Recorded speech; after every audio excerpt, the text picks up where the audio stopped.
Hello बच्चों। तो आज की क्लास में हम शेल्टर्स और होम्स के बारे में पढ़ेंगे और इसके बारे में जानेंगे। Learning outcomes. The learner identifies the different types of houses, understand understands the characteristics of a good house, understands how water is measured and stored, recognizes the shelters for animal। ये चैप्टर पढ़ने के बाद जो learner हैं, जो आप सब हैं, वो क्या क्या चीजें कर सकेंगे। एक तो आप डिफरेंट टाइप्स ऑफ जो हाउसेस होते हैं उनको आइडेंटिफाई कर सकेंगे, और जो एक गुड हाउस के जो कैरेक्टरिस्टिक्स होते हैं उसको समझ पाएंगे, और वाटर को कैसे मेजर किया जाता है, कैसे स्टोर किया जाता है, वो चीजें आप पढ़ेंगे, इसमें उसको समझ पाएंगे। और आप जो एनिमल्स के शेल्टर्स होते हैं उसको भी रिकॉग्नाइज कर पाएंगे। आगे देखते हैं क्या है इसमें। आपके कुछ एक एप्लीकेशन बेस्ड एक यहाँ पर कुछ क्वेश्चंस दे रखे हैं, वो देखते हैं हम। यहाँ पर एक ये इमेज बना रखी है, तो आपको देखना है ये इमेज किसकी है और किस चीज से बनी हुई है, और यहाँ पे नॉर्मली किस तरह के लोग जो रहा करते होंगे या रहा करते हैं। तो हम आगे बढ़ते हैं।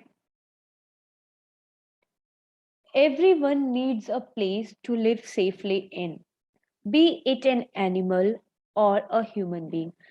हर किसी को एक ऐसी जगह चाहिए रहने के लिए जिसमें वो सुरक्षित हो, सेफ हो, चाहे वो एक जानवर हो, चाहे वो एक इंसान हो। A place that protects us from natural elements such as rain, storm, heat and cold is called a shelter। वह प्लेस जो हमें नेचुरल एलिमेंट से बचाता है उसे हम शेल्टर कहते हैं। और नेचुरल एलिमेंट्स कौन कौन से होते हैं, जैसे रेन, स्टॉर्म, हीट या फिर कोल्ड, सर्दी, गर्मी, तूफान, आंधी, इन सारी चीजों से जो हमें बचा रहा है उसे हम शेल्टर कहते हैं। आगे बढ़े। Okay. Animals live in shelters such as burrows, caves, trees etcetera. जो जानवर है वो वो भी शेल्टर्स में रहते हैं, और उनके शेल्टर्स कौन कौन से होते हैं, ब्यूरोज हो गए, केव गुफा हो गई, ट्री पेड़, ये सारे उनके शेल्टर्स होते हैं।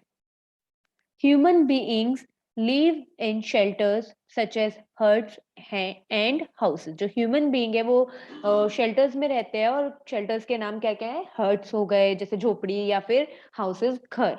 इन दी पास्ट, पुराने समय में, humans used caves as shelters। जो इंसान है वह भी गुफाओं को एक शेल्टर की तरह ही इस्तेमाल किया करता था। We live together with other members of our family in a house and call it our home। हम अकेले तो अपने घर में नहीं रहते, हमारे साथ हमारे मम्मी पापा, भाई बहन, दादा दादी, बुआ, चाचा चाची, फूफा, हर कोई रहता है। किसी की फैमिली बड़ी होती है, किसी की फैमिली छोटी होती है। तो यही जो हम एक टुगेदरनेस है, जो हम एक साथ रह रहे हैं, वही हाउस को एक होम बनाता है। We feel secure and comfortable in our homes. हम अपने घरों में सुरक्षित और काफी आरामदायक महसूस करते हैं। Many houses together form a neighbourhood. जो बहुत सारे जब घर मिल जाते हैं आपस में, और बहुत सारे हाउसेस होते हैं एक जगह, उसी वो क्या बना देते हैं मिलकर, neighbourhood. Neighbours help each other during times of need. जो पड़ोसी होते हैं वो हमारे एक दूसरे के, जो पड़ोसी होते हैं हम, वो एक दूसरे के दुख भरे समय में या खुशी बांटने के लिए, जब भी हमें जरूरत होती है तब हम उनके लिए, अपने पड़ोसियों के लिए हम उपस्थित रहते हैं, और हमारे पड़ोसी जो है वो भी हमारे लिए अवेलेबल रहते हैं। आगे हम देखेंगे टाइप्स ऑफ हाउसेस, कितने तरीके के हाउसेस होते हैं। There are different kinds of houses. यहाँ पर बहुत तरह तरह के घर हैं। Depending on the place that we live in. Depend करता है कि हम कौन सी जगह पर रह रहे हैं। आपका घर आपके प्लेस पर डिपेंड करेगा कि आप किस प्लेस पर रह रहे हैं। अगर आप बर्फीली वाली जगह पर रह रहे हैं तो आपके घर का जो स्टाइल होगा वो थोड़ा सा अलग होगा। अगर आप किसी एक प्लेन जगह पर रह रहे हैं तो वहां पर आपके घर का स्टाइल अलग होगा। आप ऐसी जगह पर रह रहे हैं जहां पर खूब बारिश आती है तो वहां पर घर का स्टाइल जो होगा वो अलग होगा।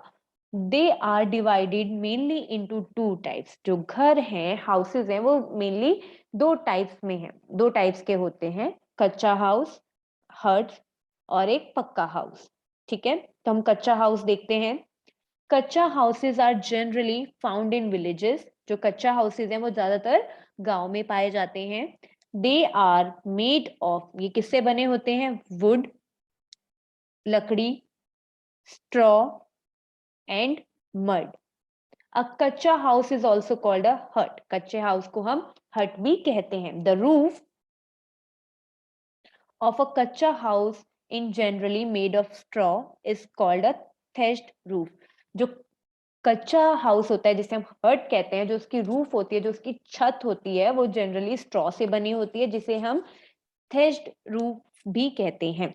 अ रूफ में also be made of tin और अदर मॉडर्न मटेरियल्स। आज के जमाने में जैसे बहुत सारी चीजें आती गई हैं, बहुत सारी चीजें अब अभी हमारे पास अवेलेबल हैं, तो हम उनसे भी अपनी क्या करते हैं, छतें बना लेते हैं हट हट में।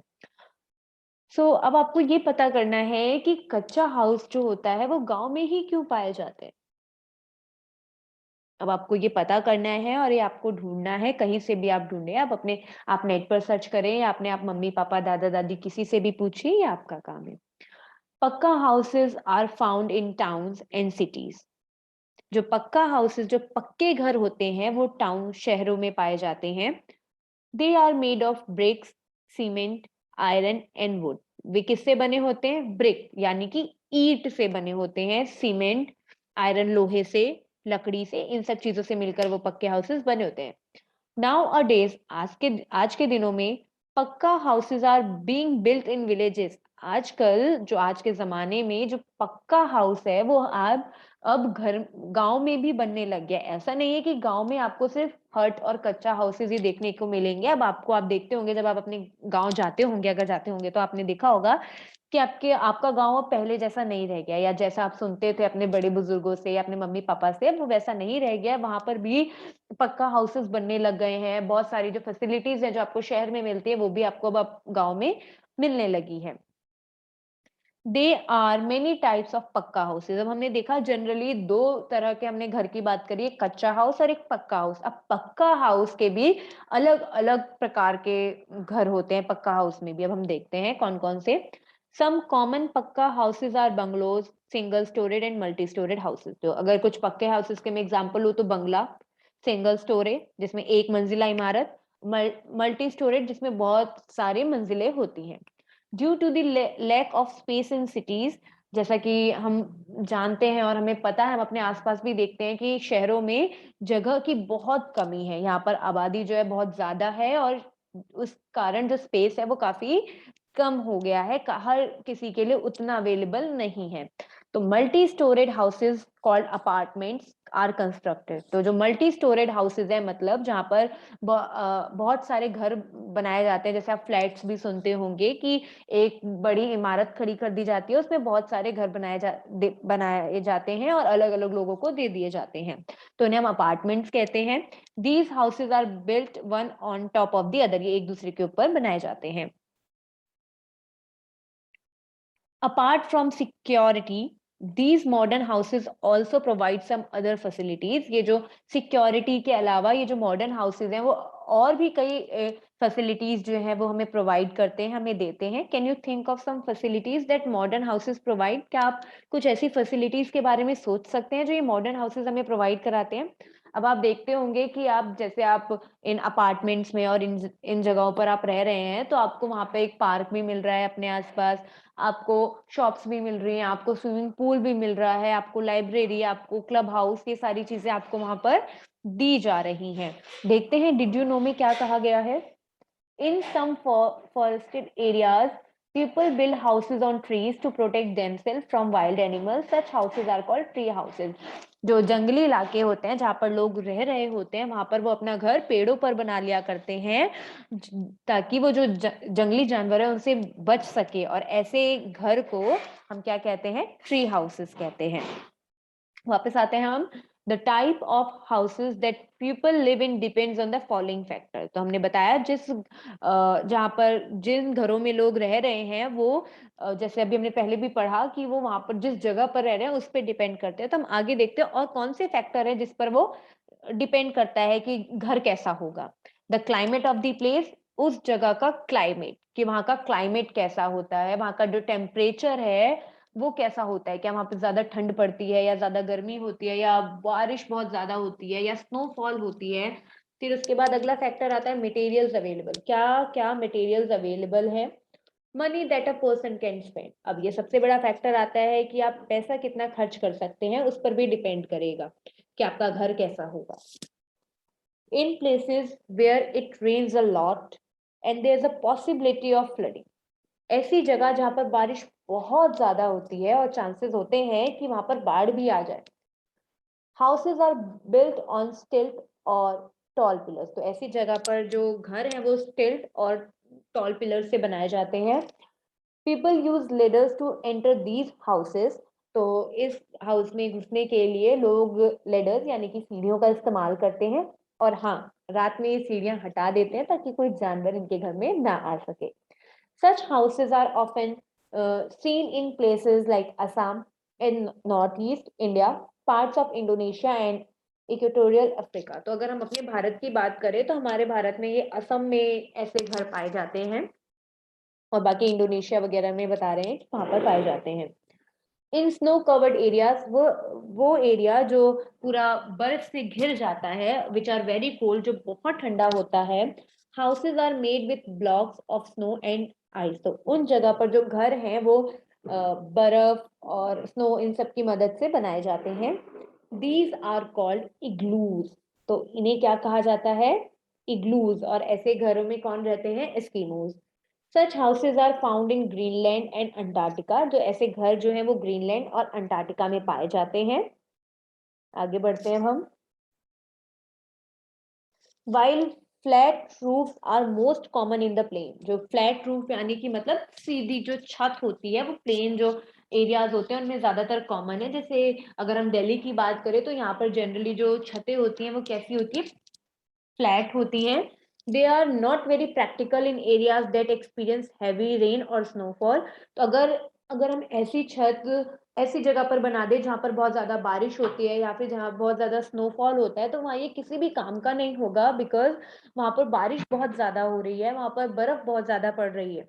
People living in hilly or mountainous areas usually have houses with sloping roofs so that rain or snow slides off the roof easily, तो जो लोग ऐसे इलाकों में रहते हैं जहाँ पर बारिश बहुत ज्यादा हो रही है, जहाँ पर स्नोफॉल बहुत ज्यादा हो रहा है, तो वहां पर वो थोड़ी सी स्लोपिंग रूफ रखते हैं ताकि जो बर्फ है, पानी है, वो आसानी से स्लाइड हो जाए, नीचे गिर जाए।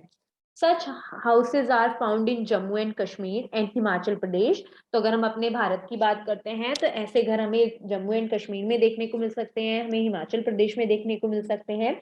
एंड कोल्ड कंट्रीज, अगर अलग हम कंट्री की बात करें तो यूरोप और नॉर्थ अमेरिका में भी ऐसे घर हमें देखने को मिल सकते हैं। अब हम हाउस बोट्स की बात करते हैं। House boats are floating houses, ये क्या है, फ्लोटिंग हाउसेस हैं जो कि पानी पर है। और they are wooden wooden houses made on boats, ये क्या होते हैं, बोट्स पर बनाए जाते हैं जो कि वुडन वुडन के होते हैं, लकड़ी के होते हैं। They can move around in water, वो वाटर में मूव कर रहे होते हैं। Such houses are found on Dal lake in Kashmir, तो आपको ये कश्मीर में ऐसे घर देखने को मिलेंगे। Red Indians or Native Americans used to live in teepees or tents, तो जो नॉर्थ लाइक नेटिव अमेरिकन है और रेड इंडियंस है वो कहाँ रहा करते थे, टेंट्स और टीपीज में, और जो ये टेंट थे वो एनिमल की स्किन से बने होते थे। In central Asia the nomadic horsemen live in rounded tents called yurts, तो जो सेंट्रल एशिया में जो नोमेडिक पीपल होते हैं, नोमेडिक हॉर्समैन होते हैं, वो क्या करते थे, राउंडेड टेंट्स में रहा करते थे, गोल वाले टेंट में, जिन्हें हम यर्ड्स कहते हैं। और नोमेड्स क्या होते हैं, basically nomads are people who do not stay in one place and move from one place to another. Nomads वो होते हैं जो एक जगह पर नहीं रुकते हैं, एक जगह से दूसरी जगह पर वो शिफ्ट होते रहते हैं, उनका काम ऐसा होता है। तो इस वजह से वो एक जगह से दूसरी जगह पर जाते रहते हैं, तो एक जगह उनका कोई भी फिक्स ठिकाना नहीं होता है। What is a good house? अब एक अच्छा घर क्या होता है? A house may be big or small, but a good house is one which is clean, free from germs, and allows plenty of fresh air to come in.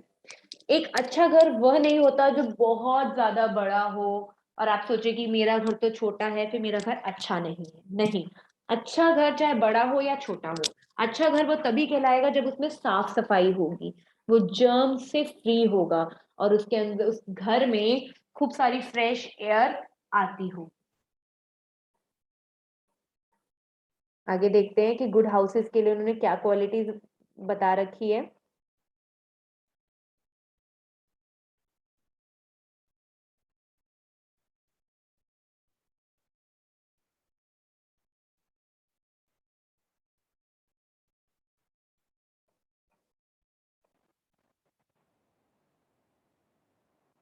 While building a house, certain factors have to be kept in mind.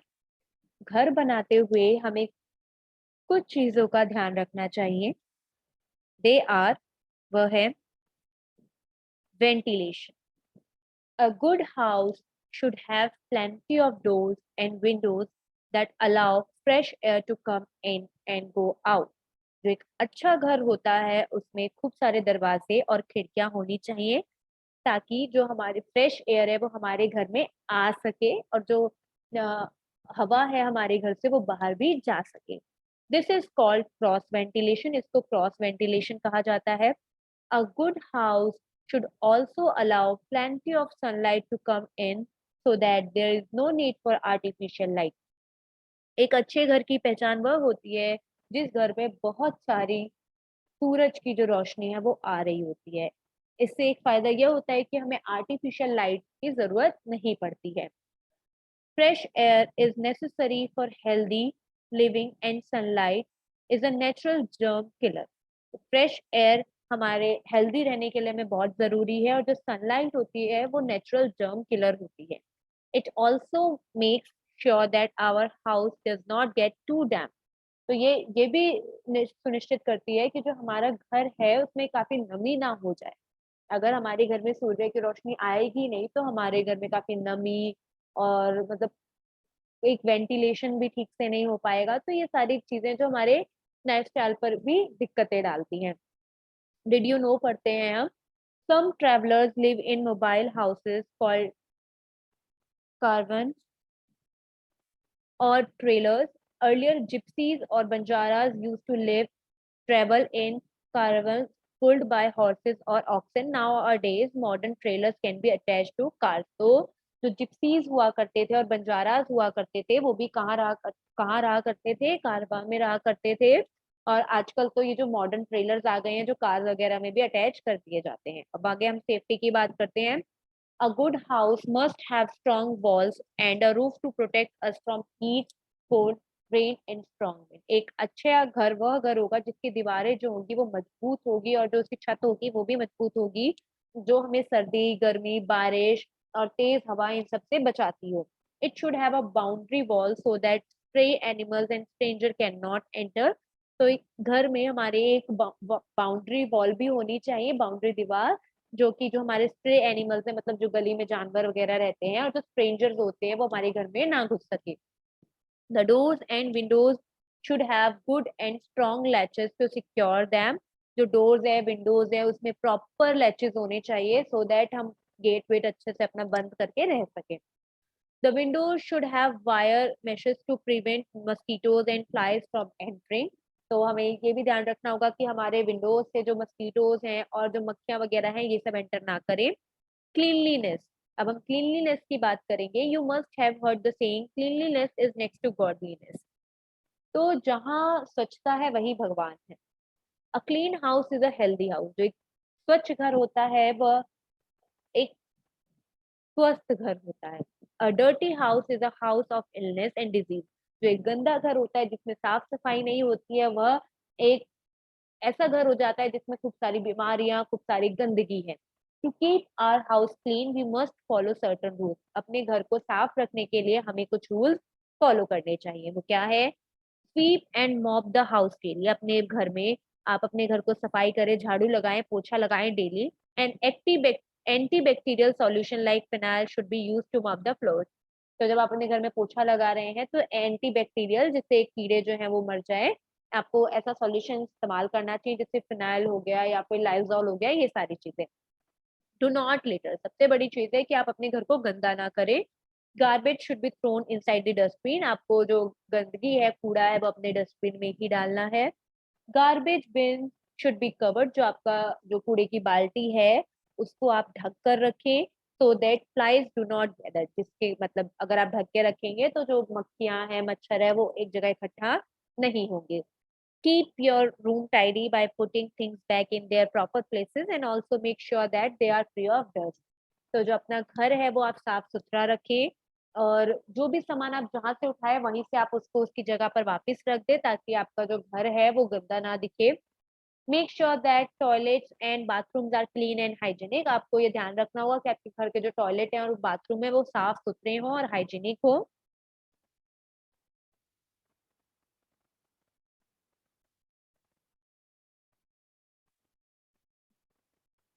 Very often we can see lizards, flies, ants and cockroaches and rats in our homes. हम ज्यादा कभी हमारे घर में देख लेते हैं कि छिपकली या फिर मक्खियाँ, चींटियाँ, कॉकरोचेस एंड चूहे, ये सब हमारे घर में आ ही जाते हैं। These spread diseases, ये क्या है, बीमारियां फैलाते हैं। And should not be allowed to breed, तो हमें इन्हें बढ़ने से रोकना होगा। They are called pests, इन्हें हम पेस्ट कहते हैं। Their breeding can be controlled by using pesticides and disinfectants and keeping the house clean, इनको हम रोक सकते हैं पेस्टिसाइड्स का इस्तेमाल करके, डिसइंफेक्टेंट्स का इस्तेमाल करके, अपने घर को साफ सुथरा रखें। Sometimes we may also use rat traps और rat poison to get rid of them, कई बार हम क्या करते हैं, हम जो चूहे पकड़ने की दानी होती है उसको इस्तेमाल कर लेते हैं, हम रेड ट्रैप्स जिसे कहते हैं, हम चूहे को दवाई दे देते हैं मारने की, उससे छुटकारा पाने के लिए। Rat poison should be only be placed by elders, it is very dangerous, ये जो रेड पॉइजन है, चूहे मारने का जो दवाई आती है, जो जहर आता है, उसको कोई बड़े ही रखें और छोटे बच्चों से दूर रखें, क्योंकि ये काफी डेंजरस होता है। आगे देखते हैं हम क्या बात की गई है, शेल्टर्स फॉर एनिमल्स, अब इसमें शेल्टर्स फॉर एनिमल्स की बात की गई है। We sometimes keep pets like dogs, cats, rabbits and domestic animals such as cow, buffaloes and horses at home. तो हम कई बार अपने घरों में पेट रखते हैं और डोमेस्टिक एनिमल भी रखते हैं, पेट जैसे डॉग हो गया, कैट, रैबिट, और लाइक बर्ड्स वगैरह भी हम रख लेते हैं, जैसे पैरट वगैरह, इन सबको रख लेते हैं। और डोमेस्टिक एनिमल हो गए जैसे काऊ, गाय, भैंस, हॉर्सेस, इन सबको हम अपने घर में रखते हैं, तो इनका प्रॉपर देखभाल किया जाना चाहिए और इनको प्रॉपर शेल्टर में रखा जाना चाहिए, क्योंकि जिस तरह हमें बारिश से नुकसान पहुंचता है, वैसे ही उन्हें भी बारिश से नुकसान पहुंचता है, उनके लिए भी ज्यादा गर्मी, ज्यादा धूप नुकसानदायक है जैसे हमारे लिए है। तो एनिमल्स को भी शेल्टर्स में रखना चाहिए, जो कि उनके लिए बेस्ट सूटेड हो। ऐसा ना हो कि आप ऐसे शेल्टर में रख दो जो उनको सूट ही ना कर रहा हो, तो ये तो अच्छी बात नहीं होगी, फायदे की जगह उनको नुकसान होगा। A dog is kept in a kennel, dog को किस में रखा जाता है, केनल में, जो कि आप यहाँ पे पिक्चर देख भी रहे होंगे। काउ और बफेलो है, उनको शेड्स में रखा जाता और हॉर्सेस को स्टेबल्स में रखा जाता है, जिसे हम अस्तबल भी कहते हैं।